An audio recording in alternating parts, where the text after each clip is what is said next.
ಓಂ ನಾರಾಯಣಂ ಸುರಗುರುಂ ಜಗದೇಕನಾಥಂ ಭಕ್ತಪ್ರಿಯಂ ಸಕಲಲೋಕನಮಸ್ಕೃತಂ ಚ ತ್ರೈಗುಣ್ಯವರ್ಜಿತಮಜಂ ವಿಭುಮಾದ್ಯಮೀಶಂ ವಂದೇ ಭವಘ್ನಮರಾಸುರಸಿದ್ಧವಂದ್ಯಂ ನಾರಾಯಣಂ ನಮಸ್ಕೃತ್ಯ ನರಂ ಚೈವ ನರೋತ್ತಮಂ ದೇವೀಂ ಸರಸ್ವತೀಂ ವ್ಯಾಸಂ ತತೋ ಜಯಮುದೀರಯೇ. ಸ್ವಸ್ತಿಸ್ತು ಸತಾಂ. ಹರಿ ಓಂ.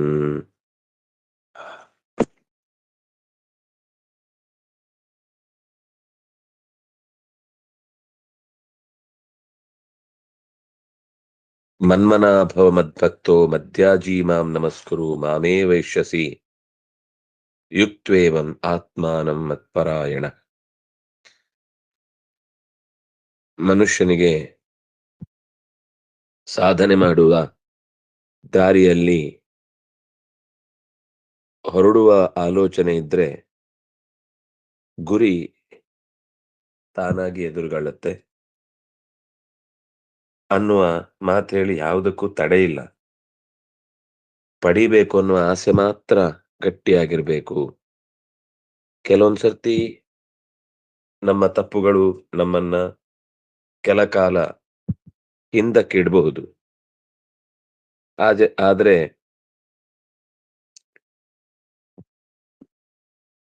ತಪ್ಪು ಮಾಡಿದ್ದಾರೆ ಅನ್ನೋ ಒಂದೇ ಕಾರಣಕ್ಕೆ ಆತ ಪಡಿಬೇಕಾದ ಸತ್ಯದಿಂದ ದೂರ ಆಗ್ಬೇಕಾದ್ದಿಲ್ಲ ಅನ್ನೋದನ್ನ ಹೇಳಿ, ಸರ್ವೇಷಾಮಪಿ ಜೀವಾನಾಂ ಅಂತ್ಯದೇಹೋ ಯಥಾ ನಿಜಃ ಮುಕ್ತೌ ಸ ನಿಜ ಭಾವ ಸ್ಯಾತ್ ಕರ್ಮಭೋಗಾಂತತೋಪಿ ವಾ ಇತಿ ಭವಿಷ್ಯತ್ ಪರ್ವ ವಚನಾತ್ ಪಾಪಯೋನಯಃ ಪುಣ್ಯಾಃ ಇತಿ ವಿಶೇಷಣಂ.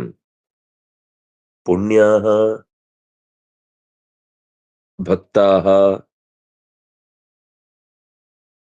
ಖಂಡಿತವಾಗಿಯೂ ಸ್ತ್ರೀಯಾಃ ಪುಣ್ಯಾಃ ಸ್ತ್ರೀಯಾಃ ಪುಣ್ಯಾಃ ಶೂದ್ರಾಃ ಪುಣ್ಯಾಃ ವೈಶ್ಯಾಃ ಅವರು ತಾನಾಗಿಯೇ ಭಗವಂತನ ಮಹಿಮೆಯನ್ನು ಅನುಭವಿಸ್ತಾರೆ.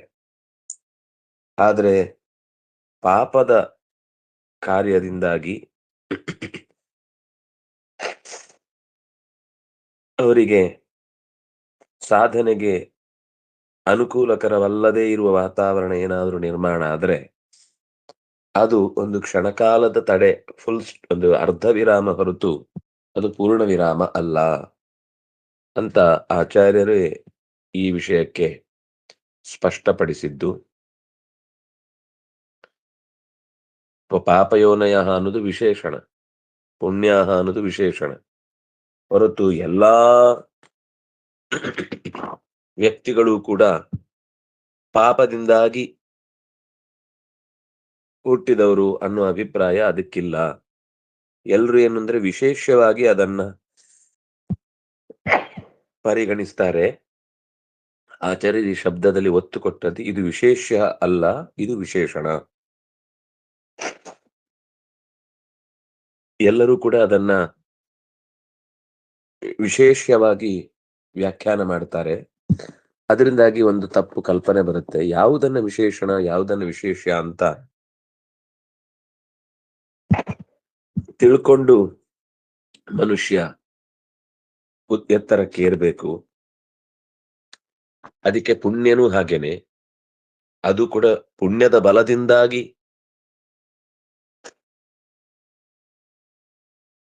ಅಕಸ್ಮಾತ್ ಅವರು ರಾಜರ್ಷಿಗಳಾಗಿ ಋತ್ವಿಜರಾಗಿ ಹುಟ್ಟಿದ್ರೆ ಅವರಿಗೆ ಅನಿತ್ಯವಾದ ಅಸುಖವಾದ ಈ ಲೋಕವನ್ನ ಪಡೆದ್ರೂ ಕೂಡ ನಾಳೆ ಅಥವಾ ಮುಂದೆ ಭಗವಂತನನ್ನ ಭಜಿಸಿದ್ರೆ ಮಾತ್ರ ಅವರು ಉತ್ತಮ ಗತಿಯನ್ನು ಹೊಂತಾರೆ. ಅದಕ್ಕೆ ಎಲ್ರಿಗೂ ಕಾಮನ್ ಆಗಿ ಹೇಳಿದ್ದು, ಇದು ಸ್ತ್ರೀಯರು ಪುರುಷರು ಯಾರು ಯಾವುದೇ ವ್ಯತ್ಯಾಸ ಇಲ್ಲದೆ ಮನ್ಮನಾಭವ, ನನ್ನನ್ನು ಮೆಚ್ಚಿಸಿ ಅರ್ಚಿಸಿ ಮದ್ಭಕ್ತ, ಭಗವಂತನಲ್ಲಿ ವಿಶೇಷವಾದ ಪ್ರೀತಿ ಇರಲಿ. ಮಧ್ಯಾಚಿ, ಮಾಡುವ ಪ್ರತಿಯೊಂದು ಕಾರ್ಯವೂ ಕೂಡ ಭಗವಂತನ ಹೆಸರನ್ನು ಸೂಚಿಸುವಂತದ್ದಾಗ್ಲಿ, ಭಗವಂತನ ಪ್ರೀತಿಗಾಗಿ ಚಟುವಟಿಕೆಗಳು, ಕಾರ್ಯಗಳು, ಯಾಗಗಳು ನಡೆಯಲಿ. ಮಾಂ ನಮಸ್ಕುರು. ಎಲ್ಲಿಯೇ ಯಾರನ್ನೇ ನಮಸ್ಕರಿಸಿದ್ರು ಕೂಡ ಅಲ್ಲಿ ನನ್ನ ನಮಸ್ಕಾರ ಅನ್ನೋದು ಎಚ್ಚರದಲ್ಲಿರಲಿ. ಯಾವುದೇ ಯಾಗ ಮಾಡಿದ್ರು ಅದರ ಪ್ರಧಾನ ದೇವತೆ ಭಗವಂತ. ಯಾವುದೇ ದೇವತಾ ನಮಸ್ಕಾರವನ್ನು ಮಾಡುವಾಗ್ಲೂ ಭಗವಂತನ ಪ್ರಜ್ಞೆಯಿಂದ ಕೂಡಿಯೇ ನಮಸ್ಕಾರ ಮಾಡಬೇಕಾದ್ದು. ಮಾಮೇವ ಏಷ್ಯಸಿ. ಯಾವಾಗ ನಿನ್ನ ಪ್ರತಿಯೊಂದು ಕೆಲಸದಲ್ಲೂ ಭಗವತ್ ಪ್ರಜ್ಞೆ ಜಾಗೃತವಾಗಿರುತ್ತೆ, ಅದು ಮಾನಸಿಕ ಕರ್ಮ ಇರ್ಬೋದು, ದೈಹಿಕ ಕರ್ಮ ಇರ್ಬೋದು, ವಾಚಿಕ ಕರ್ಮ ಇರ್ಬೋದು, ಎಲ್ಲೆಡೆಯೂ ಭಗವಂತನ ನೆನಪು ಅತ್ಯಂತ ಮುಖ್ಯವಾದದ್ದು. ಆ ನೆನಪಿನಲ್ಲಿ ಭಗವಂತನೇ ಪ್ರಧಾನ ಆದರೆ ಆಗ ಮಾಮೇವ ಏಷ್ಯಸಿ. ನೆನಪಿನಲ್ಲಿ ಭಗವಂತ ಅಪ್ರಧಾನ ಆಗಿ ಬೇರೆ ದೊಡ್ಡದಾಗಿ ಬಿಟ್ರೆ ಏನು ಗತಿಯನ್ನು ಹೊಂದುವಾಗ ಅದು ಶಾಶ್ವತವಾದ ಗತಿ ಅಂತ ಅನ್ಕೊಳ್ಬೇಡ, ಸಿಗುತ್ತೆ. ಬೇರೆ ದೇವತೆಗಳನ್ನ ಕ್ಷಿಪ್ರಂ ಭವತಿ ಧರ್ಮಾತ್ಮ ಶಾಶ್ವತ್ ಶಾಂತಿಂ ನಿಗಚ್ಚತಿ. ಅದು ದೇವತೆಗಳನ್ನ ಆರಾಧನೆ ಮಾಡೋದ್ರಿಂದ ಬಹಳ ಬೇಗ ಕೆಲವೊಮ್ಮೆ ಲೋಕದಲ್ಲಿ ನಮಗೆ ನೋವನ್ನ ತಡ್ಕೊಳ್ಳಿಕ್ಕಾಗದೆ ಕೇಳಿಕೊಂಡಾಗ ಫಲ ಸಿಕ್ಕಿದ ಹಾಗೆ ಅನ್ಸುತ್ತೆ. ಆದ್ರೆ ಅದು ತಾತ್ಕಾಲಿಕ ಫಲ. ಯಾವಾಗ ಭಗವಂತನನ್ನು ನೆನೆದು ಅವನ ಪರವಾದ ಚಿಂತನೆಯಲ್ಲಿ ಬದುಕು ಸವೆಸಿದ್ದಾದ್ರೆ ಮಾತ್ರ ಅದು ಶಾಶ್ವತವಾದ ಮಾಮೇವ ಏಷ್ಯಸಿ. ಯುಕ್ತ್ವಾ ಏವಂ ಆತ್ಮಾನಂ ಮತ್ಪರಾಯಣ. ಮನಸ್ಸು, ದೇಹ,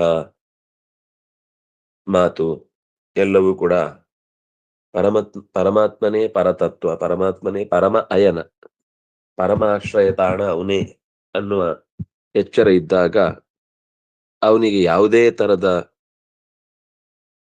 ಕಷ್ಟ ನಷ್ಟಗಳು ಕೂಡ ಜೀವನದಲ್ಲಿ ಅವನನ್ನ ಬಾಧಿಸಿದ್ರು ಬಂದೇ ಬರುತ್ತೆ. ಭಗವಂತನನ್ನ ಪ್ರೀತಿಸುವವರಿಗೆ ಕಷ್ಟ ಬರಬಾರದು ಅಂತ ಅನ್ಕೊಳ್ಳುವುದೇ ತಪ್ಪು. ಯಾಕಂದ್ರೆ ಅದು ಕೂಡ ದೇವರ ಸಂಕಲ್ಪದಲ್ಲಿ ಇದೆ ಎಂದಾಗ ಸ್ವೀಕರಿಸಲೇಬೇಕು. ದೇವರನ್ನು ಒಪ್ಕೊಂಡ್ಮೇಲೆ ಅವ್ನಿಗೆ ಏನ್ ಕೊಟ್ರು ಪ್ರಸಾದವೇ. ಒಪ್ಕೊಳ್ಳಿಲ್ಲ ಅಂದಾಗ ಮಾತ್ರ ನಮ್ಗೆ ಇಂಥದ್ ಕೊಡು, ಇಂಥದ್ ಕೊಡ್ಬೇಡ, ಇದೇ ಕೊಡು, ಹೀಗೆ ಕೊಡು, ಇಷ್ಟೇ ಕೊಡು, ಇವಾಗ್ಲೇ ಕೊಡು, ಇನ್ಯಾವುದೋ ಒಂದು ಸ್ಥಾನ ಚಟುವಟಿಕೆಗಳಿಗೋಸ್ಕರ ನಮ್ಮನ್ನ ನಿಯೋಜಿಸುವಂತ ಮನುಷ್ಯನ ಮನಸ್ಸು ಸಹಜವಾಗಿಯೇ ಎಲ್ಲಿಯೇ ಒಂಚೂರು ಅನುಕೂಲ ಆಗುತ್ತೆ ಅಂತ ಗೊತ್ತಾದ್ರೆ ಸಹಾಯ ಹಸ್ತ ಯಾರೋ ಕೈ ಚಾಚಿದವರಿದ್ದಾಗ ತಗೊಳ್ಳಿಕ್ಕೆ ಯಾಕೆ ಹೇಸಿಗೆ, ಯಾಕೆ ಹೆಸಿಟೇಷನ್ ಅಂತ ನಾವು ಅನುಕೂಲಗಳನ್ನು ಬಳಸಿಕೊಳ್ಳುವಷ್ಟು ದುರ್ಬಲರಾಗಿ ಬಿಡುತ್ತೇವೆ. ಇಲ್ಲಿಗೆ ಆಚಾರ್ಯರ ಶ್ರೀಮದಾನಂದ ತೀರ್ಥ ಭಗವತ್ಪಾದಾಚಾರ್ಯ ವಿರಚಿತೆ ಶ್ರೀಮದ್ ಭಗವದ್ಗೀತಾ ಭಾಷ್ಯೆ ನವಮೋಧ್ಯಾಯ. इति श्रीमदानंद तीर्थ भगवत्पादाचार्य विरचिते ಭಗವದ್ಗೀತಾ ತಾತ್ಪರ್ಯ ನಿರ್ಣಯೇ ನವಮೋಧ್ಯಾಯ ಅನ್ನುವಲ್ಲಿಗೆ 9ನೇ ಅಧ್ಯಾಯ ಮುಕ್ತಾಯ ಆಯಿತು. ದಶಮ ಅಧ್ಯಾಯ ಮುಂದೆ ನಾವು ನೋಡಬೇಕಾದ್ದು. ಉಪಾಸನಾರ್ಥಂ ವಿಶೇಷೇಣ ವಿಭೂತಿ ವಿಶೇಷೇಣ ಕಾರಣತ್ವಂಚ ಕೇಶಾಂಚಿತ್ ಅನೇನ ಅಧ್ಯಾಯೇನ ಆಹ.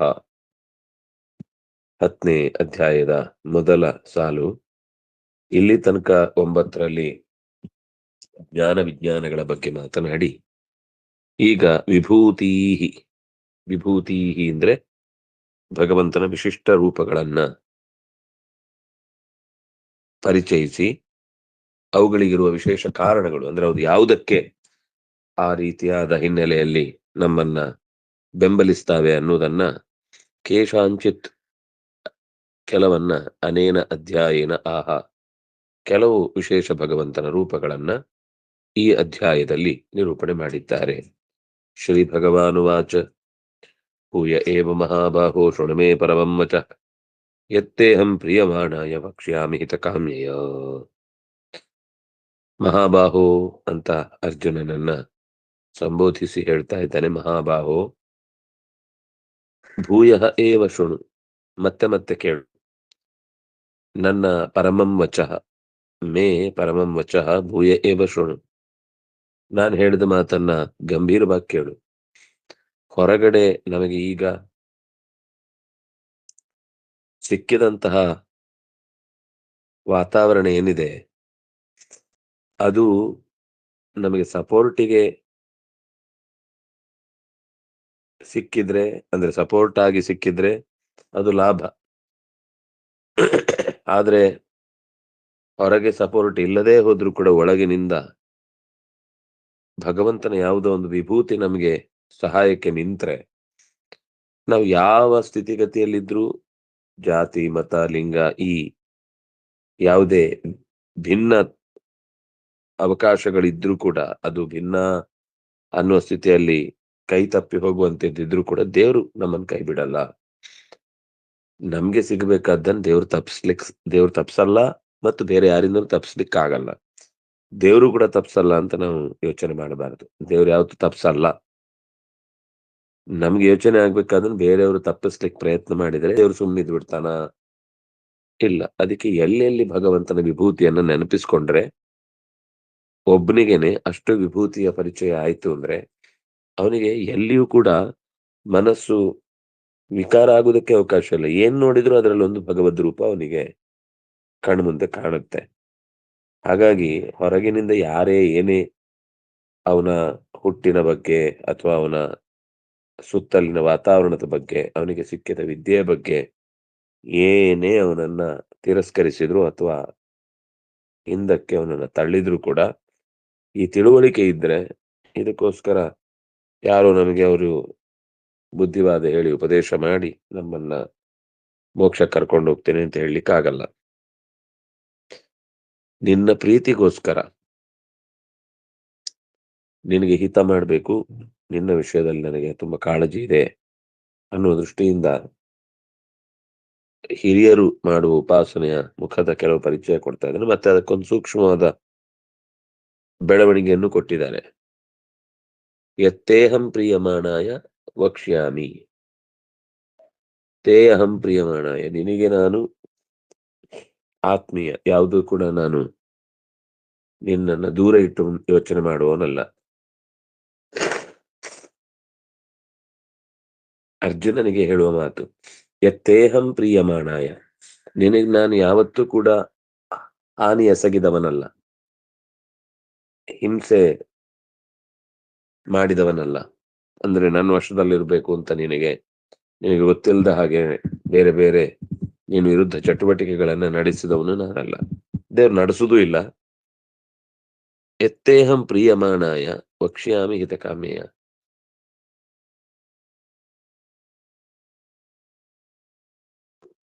ಯಾವಾಗ ಒಬ್ಬ ವ್ಯಕ್ತಿಗೆ ಹಿತ ಮಾಡಬೇಕು ಅಂತ ಮನಸ್ಸು ಬರುತ್ತೋ, ಆವಾಗ ಅವನಿಗೆ ಎಷ್ಟೇ ದಾರಿ ಕೆಡವಿಕೊಂಡಿದ್ರು ಕೂಡ ಅವನಲ್ಲಿ ಇರುವ ಇನ್ನುಳಿದ ಯಾವುದೋ ಕೆಲವು ಆತ್ಮೀಯ ಗುಣಗಳಿಗೆ ಅನುಗುಣವಾಗಿ ಸಹಾಯ ಹಸ್ತವನ್ನ ಚಾಚುವುದಿದ್ದೇ ಇರುತ್ತೆ. ಕೃಷ್ಣ ಇಲ್ಲಿ ಯಾವತ್ತೂ ಕೂಡ ಒಬ್ಬ ವ್ಯಕ್ತಿಯನ್ನ ತನ್ನ ಸೋದರತ್ತೆಯ ಮಕ್ಕಳು ಅನ್ನುವ ಕಾರಣಕ್ಕೆ ಪಾಂಡವರನ್ನ ಯಾವತ್ತೂ ಪ್ರೀತಿಸ್ಲಿಲ್ಲ. ಆದ್ರೆ ಅವರಿಗೆ ಅವಶ್ಯಕತೆ ಬಂದಾಗಲೆಲ್ಲ ಒಂದು ಕಡೆಯಿಂದ ವಾಸಿಷ್ಠ ಕೃಷ್ಣನಾಗಿ, ಇನ್ನೊಂದು ಕಡೆಯಿಂದ ಯಾದವ ಕೃಷ್ಣನಾಗಿ ಅವರನ್ನ ಬೆಂಗಾವಲಾಗಿ ಕಾಯ್ತಾ ಬಂದಿದ್ದಾನೆ. ಅದರಲ್ಲೂ ಅತ್ಯಂತ ಬಲಿಷ್ಠನಾದ ಭೀಮನ ಆ ಸಾಮರ್ಥ್ಯವನ್ನು ಮಾತ್ರ ನಾವು ಸಣ್ಣ ವ್ಯವಹಾರದ ಚಟುವಟಿಕೆಯಿಂದ ಅದನ್ನ ಸಿದ್ಧಪಡಿಸ್ಲಿಕ್ಕಾಗುದಿಲ್ಲ. ಭಗವಂತ ಹಿತಕಾಮ್ಯಯ, ಹಿತವನ್ನು ಬಯಸುವವನಾಗಿ ನಮಗೆ ಮಾಡ್ತಾನೆ ಅನ್ನೋ ವಿಶ್ವಾಸದಿಂದ ಮುಂದುವರೆದ್ರೆ ದೇವರು ಹೇಳ್ತಾನೆ, ಅಹಂತೆ ಪ್ರಿಯಮಾಣಾಯ ಭಕ್ಷ್ಯಾಮಿ, ನಿನ್ನ ಹಿತದ ದೃಷ್ಟಿಯಿಂದಲೇನೆ ನಾನು ಇನ್ನೂ ಕೆಲವು ಸಂಗತಿಗಳನ್ನ ನಿನಗೆ ಹೇಳಬೇಕಾಗಿದೆ ಅಂತ ಎಚ್ಚರಿಸ್ತಾನೆ. ಪ್ರಿಯಮಾಣಾಯ ಸಂತೋಷಂ ಪ್ರಾಪ್ನುವತೆ. ಪ್ರಿಯಮಾಣ ಅಂದ್ರೆ ನಾನು ಹೇಳಿದ್ದೇನಾದ್ರೂ ಒಂದು ವಿಷಯ ನಿನಗೆ ಕಿವಿಗೆ ಬಿದ್ರೆ ನೀನ್ ತುಂಬಾ ಆನಂದ ಪಡುವ ಸ್ವಭಾವದವನು. ಒಳ್ಳೆ ವಿಷಯ ಕೇಳಿದ್ರೆ ಏನಾದ್ರೇನು, ನಮ್ಗೇನಾದ್ರೂ ಇದ್ಯಾ ಅಂತ ಯಾವಾಗ್ಲೂ ಏನು ಲಾಭ ಅಂತಾನೆ ಯೋಚನೆ ಮಾಡೋನಾದ್ರೆ ನಾನು ಇದನ್ನೆಲ್ಲ ಹೇಳಿಕ್ ಹೋಗ್ತಿಲ್ಲ. ಆದ್ರೆ ನೀನು ತುಂಬಾ ಸಂತೋಷ ಪಡ್ತೀವಿ ಒಂದು ವಿಷಯವನ್ನು ಕೇಳಿದ್ಮೇಲೆ. ಛೆ, ಇಷ್ಟು ಅದ್ಭುತನ ಅವನ ಜೀವನದಲ್ಲಿ ಅದು ಯಾವತ್ತೂ ಕೂಡ ಅವನಿಗೆ ಒಂದ್ ಪೈಸೆ ಕೊಡದೇ ಇರ್ಬೋದು ಆ ವಿಷಯ. ಅದನ್ನು ಅವನು ಯಾವತ್ತು ಬಳಸ್ಕೊಳ್ಳದೇನೂ ಇರ್ಬೋದು. ಆದ್ರೆ ಅವನಿಗೆ ಸಿಕ್ಕಿದ ಆನಂದದ ಮುಂದೆ ಈ ಎಲ್ಲ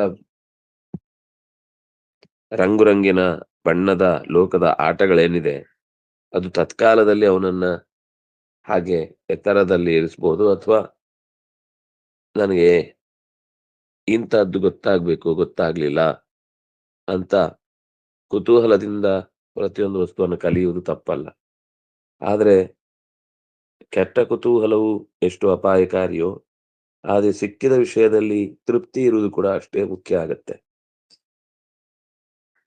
ನೀನು ನನಗೆ ಅತ್ಯಂತ ಪ್ರಿಯಮಾಣ, ನನಗೆ ತುಂಬಾ ಇಷ್ಟ. ಯಾಕೆಂದ್ರೆ ನೀನು ನಿನಗೇನ್ ಸಿಕ್ತೋ ಅದನ್ನ ಆತ್ಮತೃಪ್ತಿಗಾಗಿ ಯೋಚನೆ ಮಾಡುವವನು. ಆದ್ರಿಂದಾಗಿ ನಾನು ನಿನಗೆ ಹೇಳ್ತಾ ಇದ್ದೇನೆ, ನಮೇ ವಿದುಸ್ಸುರಗಣ ಪ್ರಭವನ್ನ ಮಹರ್ಷಯ ಅಹಮಾದಿರ್ಹಿ ದೇವಾನಾಂ ಮಹರ್ಷೀಣಾಂಚ ಸರ್ವಶ. ಸುರಗಣ ಅಂದ್ರೆ ಹಿಂದಿನ ಅನ್ವಯದಲ್ಲಿ ಮಹಾಬಾಹು ಅರ್ಜುನ, ಸುರಗಣ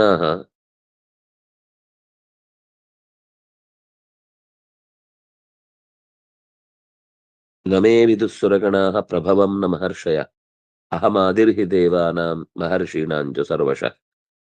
ನನ್ನನ್ನು ದೇವತೆಗಳ ಗಣ ಅಥವಾ ವೇದಗಳಲ್ಲಿ ಭಗವಂತನನ್ನು ಹುಡುಕಿ ಸಾಕ್ಷಾತ್ಕರಿಸಿಕೊಂಡವರು ಕೂಡ ನನ್ನನ್ನ ಪೂರ್ತಿ ತಿಳಿಯಲಾರರು.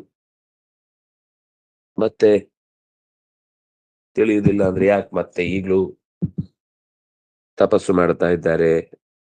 ಒಂದು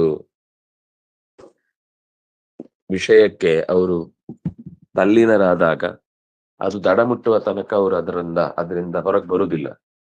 ತಪಸ್ವಿಗಳು ಯಾಕೆ ಹೀಗೆ ಬಾಳ್ತಾರೆ, ಯಾಕೆ ಹೀಗೆ ಬದುಕ್ತಾರೆ ಅಂದ್ರೆ, ನೀನು ದೊಡ್ಡವನು. ನೀನ್ ಏನಾದ್ರೂ ಹೇಳಿದ್ರೆ ಗೊತ್ತಾಗುತ್ತೆ, ಅವ್ರಂತೂ ಹೇಳಲ್ಲ. ನೀನಾದ್ರೂ ಹೇಳು, ಯಾಕೆ ಅವ್ರು ನಿನ್ನನ್ನ ಇಷ್ಟಪಡ್ತಾರೆ? ಅಹಮಾದಿರಿಹಿ ದೇವಾನ, ಎಲ್ಲ ದೇವತೆಗಳಿಗೆ ಮೊದಲಿದ್ದವನು ನಾನೇ. ದೇವತೆಗಳು ಮಾತ್ರ ಅಲ್ಲ, ಮಹರ್ಷೀಣಾಂ ಪರಂತಪ, ಮಹರ್ಷೀಣಾಂಚ ಸರ್ವಶಃ. ಸರ್ವಶಃ ಅಂದ್ರೆ ಎಲ್ಲಾ ಕಾಲದಿಂದಲೂ ಕೂಡ, ಎಲ್ಲಾ ದೇಶದ ವ್ಯಾಪ್ತಿಯಲ್ಲಾಗಲಿ ಎಲ್ಲಾ ಕಾಲದ ವ್ಯಾಪ್ತಿಯಲ್ಲಾಗಲಿ ಅಹಂ, ನಾನು ಎಲ್ಲದಕ್ಕಿಂತ ಮುಂದಿದ್ದೇನೆ, ಎಲ್ಲದಕ್ಕಿಂತ ಮೊದಲಿದ್ದೇನೆ. ಮಹರ್ಷೀಣಾಂಚ ಸರ್ವಶಃ, ಸರ್ವಕಾಲಕ್ಕೂ ಕೂಡ ನಾನು ದೇವತೆಗಳಿಗೆ ಋಷಿಗಳಿಗಿಂತ. ಯಾಕೆಂದ್ರೆ ಯಾಕೆ ಈ ಋಷಿಗಳನ್ನ ಹೇಳಿದ್ರು ಅಂದ್ರೆ, ದೇವರನ್ನ ಚೆನ್ನಾಗಿ ಪರಿಚಯಿಸುವವರು ಋಷಿಗಳು. ಮಂತ್ರವನ್ನ ಕಂಡು ದೇವರು ಮಂತ್ರ ಅಂದ್ರೆ ಈ ಋಷಿಗಳು ಮಂತ್ರ ಕಂಡಿಡಿದ ಮೇಲೆ ದೇವರು ಕಂಡ್ಬಿಟ್ಟ ಅಂತ ಕೆಲವರು ಭಾವಿಸುವಂತದ್ದಿದೆ. ಈ ಮಂತ್ರಗಳನ್ನೆಲ್ಲ ಕಂಡ ಮೇಲೆ ಅವರಿಗಿದ್ರಿಂದ ಒಂದು ದೇವತಾ ಶಕ್ತಿಯನ್ನು ಚಿಂತಿಸುವ ಅನಿವಾರ್ಯತೆ ಬಂತು ಕಾಲದ ಕಷ್ಟಗಳಿಂದ. ಆಗ ದೇವರು ಹುಟ್ಕೊಂಡ್ರು, ಅಲ್ಲಿ ತನಕ ದೇವರೇನಿರ್ಲಿಲ್ಲ ಅಂತ ಹೀಗೆಲ್ಲ ಋಷಿಗಳನ್ನೇ, ಅವರ ಕಾಣಿಕೆಗಳನ್ನೇ ಭಗವಂತನ ಹುಟ್ಟಿಗೆ ಕಾರಣ ಅಂತ ಭಾವಿಸಿ ಅವರನ್ನ ಹಿರಿಯರು ಹೌದು, ಅದರಲ್ಲೇನು ಮುಲಾಜೆ ಇಲ್ಲ. ಅವರ ಜ್ಞಾನ, ಅವರ ವ್ಯಾಪ್ತಿ, ಅವರ ಇಷ್ಟಗಳು ಎಲ್ಲ ತುಂಬಾ ದೊಡ್ಡ ಪ್ರಮಾಣದ್ದೇ ಮತ್ತು ದೂರದೃಷ್ಟಿ ಉಳ್ಳದ್ದೇ. ಆದ್ರೆ ಅವರಿಗೂ ಹುಟ್ಟಿಗೆ ಕಾರಣನಾದವನು ನಾನೇ. ಅಹಂ ಆದಿ. ಆದಿ ಅಂದ್ರೆ ಕಾರಣ, ಆದಿ ಅಂದ್ರೆ ಪೂರ್ವದಲ್ಲಿದ್ದು ಅದನ್ನ ನಡೆಸುವವನು ಅಂತ ಅರ್ಥ.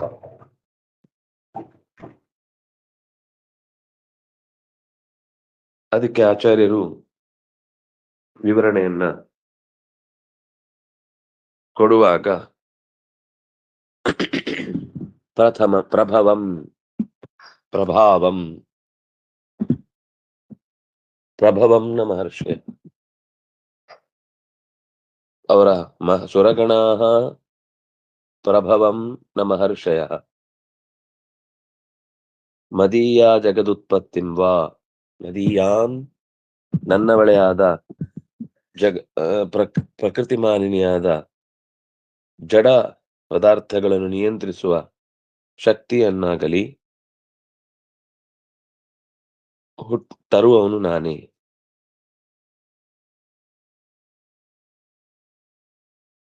ನ ವಿದುಹು ಮೇ ಪ್ರಭವಂ ನನ್ನ ಹುಟ್ಟನ್ನು ಅಥವಾ ನನ್ನ ಪ್ರಭಾವವನ್ನು, ಎರಡು ಅರ್ಥವೂ ಆಗತ್ತೆ. ಆಚಾರ್ಯರು ಪ್ರಭಾವವನ್ನು ಬಿಡಬಾರದು ಅನ್ನೋದಕ್ಕೋಸ್ಕರ ಪ್ರಭವಂ ಅಂದ್ರೆ ಪ್ರಭಾವಂ, ನನ್ನ ಸಾಮರ್ಥ್ಯ, ನನ್ನ ಪ್ರಚೋದನಾ ಶಕ್ತಿ, ಪ್ರೇರಣಾ ಶಕ್ತಿ ಅದೇನು ಅಂತ ಋಷಿಗಳು ತಿಳಿದಿಲ್ಲ, ದೇವತೆಗಳು ಅರಿತಿಲ್ಲ. ಯಾಕೆಂದ್ರೆ ಎಲ್ಲದಕ್ಕಿಂತ ಮೊದಲು ಋಷಿಗಳಿಗಿಂತ ಮತ್ತು ದೇವತೆಗಳಿಗಿಂತ ಮೊದಲಿದ್ದವನು ನಾನೇ ಅನ್ನೋದನ್ನ ಇಷ್ಟು ನಿರೂಪಣೆ ಮಾಡ್ಲಿಕ್ಕೆ ಹೋದಾಗ ತದ್ವಶತ್ವಾತ್ತು ತಸ್ಯ ಇತ್ಯುಚ್ಯತೆ. ತದ್ವಶತ್ವಾತ್ ಕೆಲವು ವಸ್ತುಗಳನ್ನ ಅವರದ್ದು ಅಂತ ಯಾಕೆ ಹೇಳ್ತೇವೆ ಅಂದ್ರೆ ಅದು ಅವರಿಗೆ ಸಂಬಂಧಪಟ್ಟದ್ದು ಮತ್ತು ಅವರ ನಿಯಂತ್ರಣದಲ್ಲಿ ಇದೆ ಅನ್ನುವ ಕಾರಣಕ್ಕಾಗಿ. ಯಾವಾಗ ನಮಗೆ ತನ್ನ ಅಸ್ತಿತ್ವ ಅನ್ನೋದನ್ನು ಉಳಿಸಿಕೊಳ್ಳುತ್ತೆ ಅಂತ ಅನಿಸುತ್ತೆ ಅಂದ್ರೆ ಎಲ್ಲ ವಸ್ತುಗಳ ನಿಯಂತ್ರಣ ಅದಕ್ಕಿದ್ದಾಗ ಮಾತ್ರ ಆ ಶಕ್ತಿಗೆ ದೀರ್ಘಕಾಲದ ಬಾಳುವಿಕೆ ಇದೆ. ಯದ್ಯಸ್ತಿ ತರ್ಹಿ ದೇವಾದಯೋ ಜಾನಂತಿ ಸರ್ವಜ್ಞತ್ವಾತ್ ಅಥೋ ನಾಸ್ತೀತಿ ಭಾವ. ಏನಾದ್ರೂ ಒಂದು ಇದೆ ಅಂದ್ರೆ ದೇವತೆಗಳಿಗೂ ಕೂಡ ಅದರ ಅರಿವು ಇರುತ್ತೆ. ಜಾನಂತಿ ಸರ್ವಜ್ಞತ್ವಾತ್, ಅವರು ಕೂಡ ಎಲ್ಲ ಕಡೆ ವ್ಯಾಪ್ತಿ ಉಳ್ಳವರು, ಎಲ್ಲ ಕಡೆ ಓಡಾಡಬಲ್ಲವರು, ಅನೇಕ ರೀತಿಯ ಲೋಕದ ಕಾರ್ಯಗಳಲ್ಲಿ ತುಂಬಾ ಭಾಗಿದಾರರು, ಸರ್ವಜ್ಞರಾದ್ರಿಂದಾಗಿ. ಅಂದ್ರೆ ಸರ್ವಜ್ಞರು ಅಂದ್ರೆ ಅವರ ವ್ಯಕ್ತಿತ್ವದ ವ್ಯಾಪ್ತಿಯಲ್ಲಿ ಎಲ್ಲವನ್ನು ತಿಳಿದಿದ್ದಾರೆ. ಆದ್ರಿಂದ ಅತಃ ನಾಸ್ತಿ ಇತಿ ಭಾವ.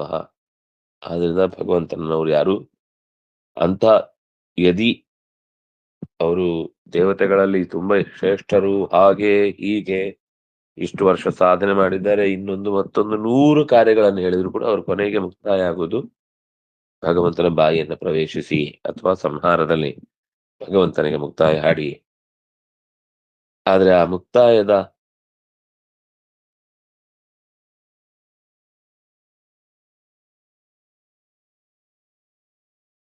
ಸರಿ ಎಲ್ಲೋಯ್ತು, ಅಹಮಾದಿರ್ಹಿ ಇತಿ ಇತಿ ತು ಉತ್ಪತ್ತಿರಪಿ ಯಸ್ಯ ವಶಾಹ ಕೃತಃ ತಸ್ಯ ಜನಿರಿತಿ ಜ್ಞಾಪನಾರ್ಥಂ.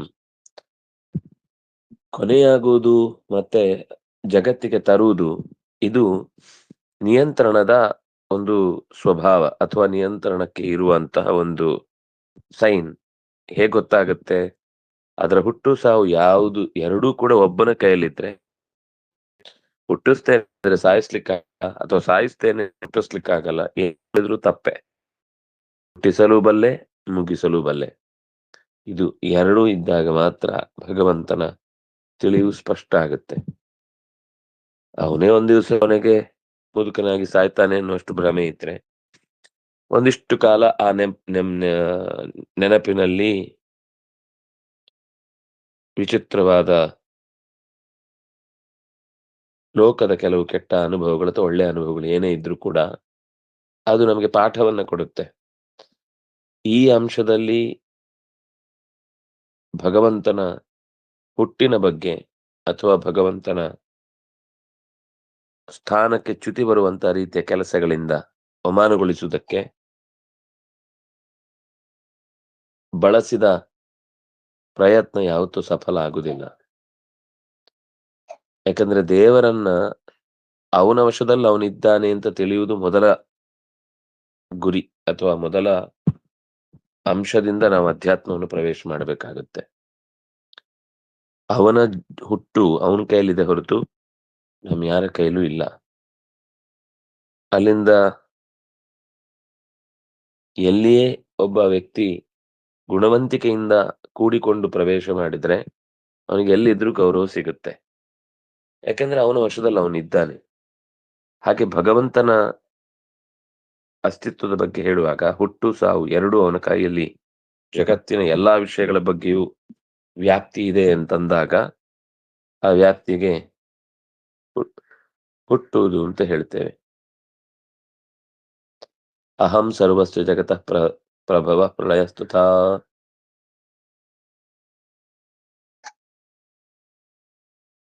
ಅಹಂ ಸರ್ವಸ್ಯ ಜಗತಃ ಪ್ರಭವ, ನಾನು ಇಡೀ ಜಗತ್ತಿನ ಹುಟ್ಟಿಗೆ ಕಾರಣ.